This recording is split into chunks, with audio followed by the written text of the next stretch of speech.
Hey Worldbuilders, I'm the Worldbuilding Sage and I'm going to show you how to build the worlds and settings of your dreams. For your pen and paper campaigns, for your next book, or just for your own personal enjoyment. How, you might ask? By posing questions fitting the episode's topic and answering them during the span of the video. And by taking you with me to build a setting taking inspirations from history and media. And for my first video we talk about starting. First, the basics. What exactly is world building? Wikipedia describes it as the process of constructing a world, sometimes associated with a fictional universe.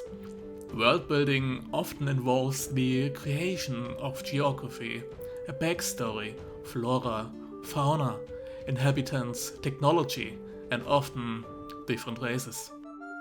Yeah, like so often, Wikipedia has most people beat for simple explanations, I guess. But they forgot one thing. Before you even get started, you should know what and why you are creating your world for. Is it a setting for your next pen and paper campaign? Is it for your next book? Or is it just for your own amusement? No matter the reason, you need to know what it is for, so you can focus on the bits important for your purpose. A setting for your next pen and paper campaign needs motivations and plot hooks that drive player action. As a game master, it's your job to provide the setting, while your players join in to write the stories and plots and form and forge characters. Their influence will give your world a touch it wouldn't have gotten without them. The best thing about this is that their journey through your world in turn drives you to create even more. At least in my case. Writers, on the other hand, have the freedom to think of plot and characters themselves, but nonetheless, if it doesn't end up being important for the book's story or the plot, don't flesh it out too much or you'll lose yourself. And the just for fun world builders? Just finish the places you started, I guess. It's better to have something than many things of nothing. Once you know about the scopes of your setting, another hurdle will come up. As you can see with the long introduction into the video topic, and like always, one of the hardest things about world building is actually starting. Many people have countless ideas in their mind of worlds they want to create and settings they want to flesh out. But they get intimidated by the amount of work other people put into their settings. Even worse, thinking about the work they must do to get even close or 1% of the volumes and volumes the corporate settings like the Forgotten Realms, Star Wars or Warhammer have. As a single person, it's nearly impossible to get to these numbers. The thing is, nobody cares. Nobody expects your pen and paper campaign setting to have the volumes of the Forgotten Realms. But it's not that hard to trump the quality of many of these settings. So please don't feel intimidated by the sheer amount and just start. To quote a not so wise man named Shia LaBeouf, just do it. And if you feel unsure on what to start with, subscribe to my channel for extra inspiration. And if you are already at it, don't forget to like and comment on how much you hate me for just having thrown a bit of shade at the poor old Forgotten Realms. I promise this is only the beginning. Now that you got yourself to start, how do you start? The answer is the most important tool of any world builder. Asking and answering questions. Asking yourself questions about your world is the easiest way to set your thinking muscles into motion. It's hard to simply come up with something out of thin air, but it's easy if there's a question about your world to answer. One of your players in your pen and paper campaign asked you a question about your world you didn't think about yet? Perfect! It's time to improvise and world build on the fly. If you're struggling with something you want to world build, perfect! Ask yourself the question how they got to that point, why they got to that point, when they got to that point. But always remember, try to limit yourself within the scopes of your setting. Think about how your answer might fit and if your players might even have the access to the answer. Same goes with your book, of course, more or less depending on your point of view. The answer to your players doesn't have to follow as quick as a gunshot. Just take your time and think about it for a bit. To give you a perfect example of somebody popular and prestigious, who takes his time for his answers, Matt Mercer. Who else? Just pretend you're looking through your notes. Think about the question and fish some buzzwords out of your notes for inspiration. And if you're somewhat satisfied, answer and write your answer down to expand it in the future.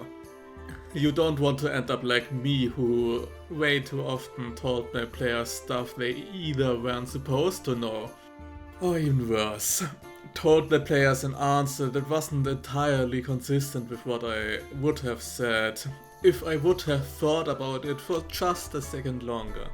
So always remember, don't end up like me, end up like Mercer. There are hundreds of pre-made sets of questions for any given world building topic out there. Websites like World Anvil, and no, I don't have them as my sponsor yet, presents you questions to answer for the different topics they offer.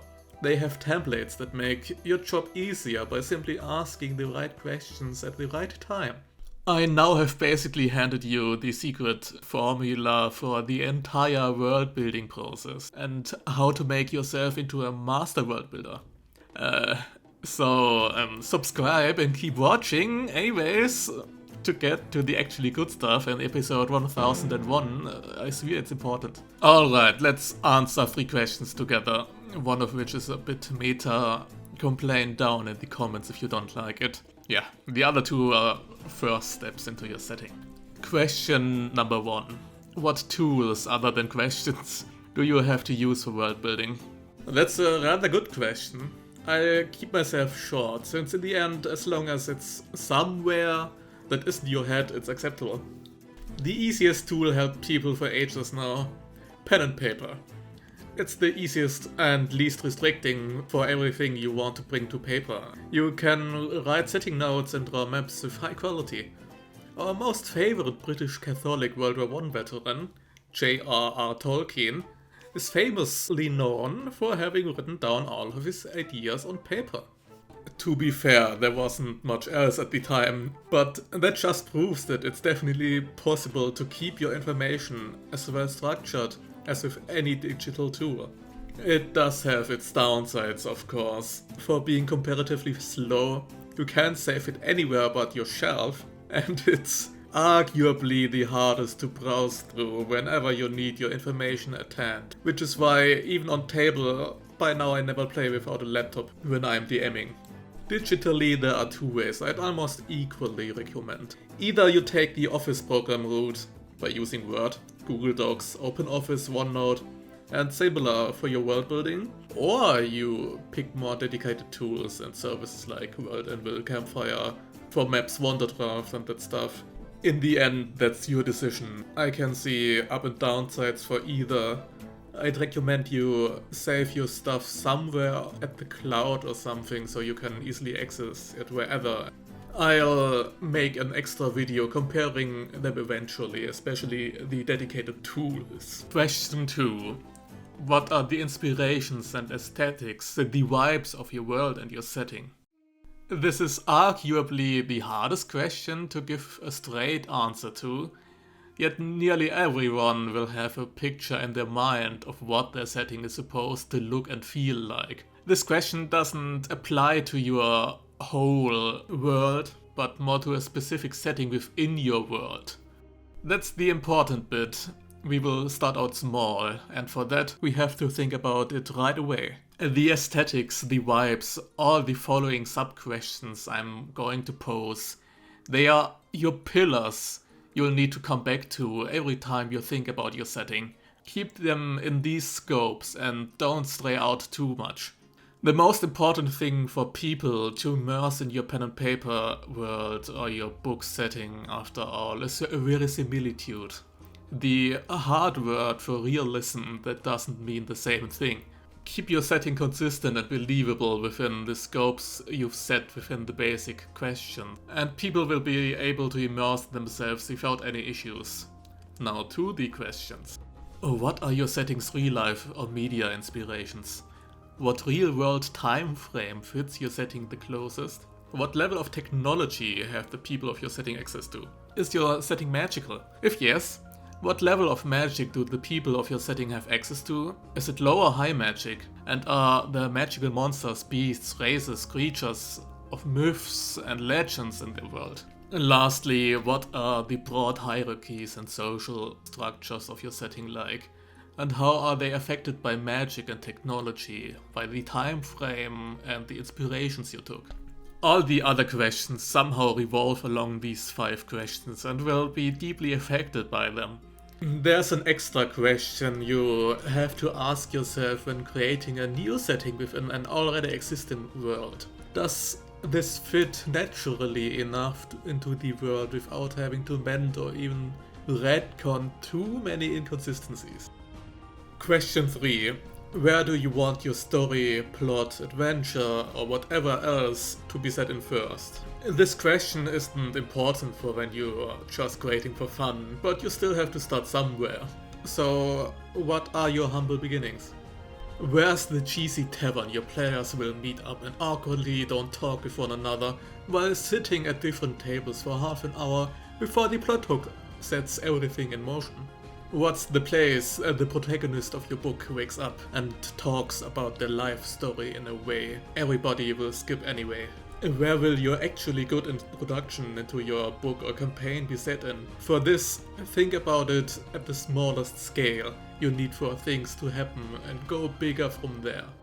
Your players start within a prison? Great, that's where you get going and think about the scopes of this prison. I'll surely make a video about prisons one day for inspirations. Your book starts with a chase throughout the slums of a big city. Great. Start there and flesh the slums and later the city out. Cities are certainly something you'll expect too from my channel. One final tip. Don't think you need an entirely fleshed out setting to either start your book or your campaign. Now let's finally apply our questions. The aesthetics first. I've thought about this for a while now. I concluded to simply rework and enhance my already existing world. There's so much of it I'd do differently a second time around. While I really like the aesthetics and the vibes of the setting within the world, and especially how they influence each other. So those poor sods who have the displeasure to sit through my agonizing pen and paper campaigns will recognize some stuff. So where exactly are we gonna start? If I push a fresh campaign together, where would it be set? While I began with a Byzantine Greek and Roman flair for my setting's old version, this time I'll first inspire myself with a place befitting my accent in English.